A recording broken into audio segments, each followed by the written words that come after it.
आणि ही दृश्य आहेत निर्मला सीतारमण यांची आणि त्यांच्या या लाल बॅगमध्ये काय दडलेलं आहे, सर्वसामान्यांची अपेक्षापूर्ती या लाल बॅगमध्ये असलेल्या टॅबलेटमधून होणार का हे बघणं महत्त्वाचे ठरणार आहे।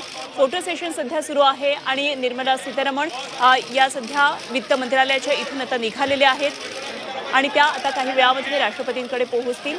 या बजेटला मंजुरी राष्ट्रपतींची मिळाल्यानंतर त्या पंतप्रधान नरेंद्र मोदी आणि त्याचबरोबर मंत्रिमंडळाच्या बैठकीमध्ये जातील, तिथे या बजेटला मंजुरी मिळेल। आणि पहा, हीच ती लाल बॅग आहे ज्यामध्ये देशाचा केंद्रीय अर्थसंकल्प आहे। ही थेट दृश्य आपण पाहतोय दिल्लीमधून, वित्त मंत्रालयातून आता निर्मला सीतारमण या निघालेल्या आहेत आणि त्यांची संपूर्ण टीम आता निघतेय।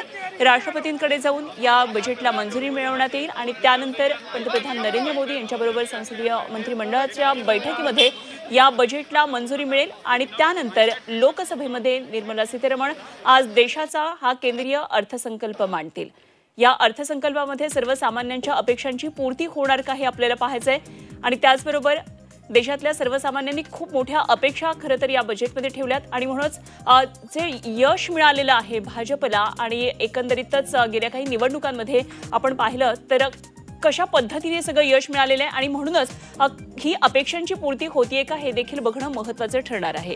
त्यामुळे अनेक महत्त्वाचे मुद्दे खरं तर आहेत ज्याकडे आपल्याला लक्ष द्यायचं आहे। कालच आर्थिक पाहणी अहवालामध्ये सुद्धा महत्त्वाच्या मुद्द्यांना हात घालत किरकोळ महागाईचा दर कमी होईल अशा प्रकारे एक निर्देश दिलेले होते, तशा प्रकारे मुद्दा मांडण्यात आलेला होता।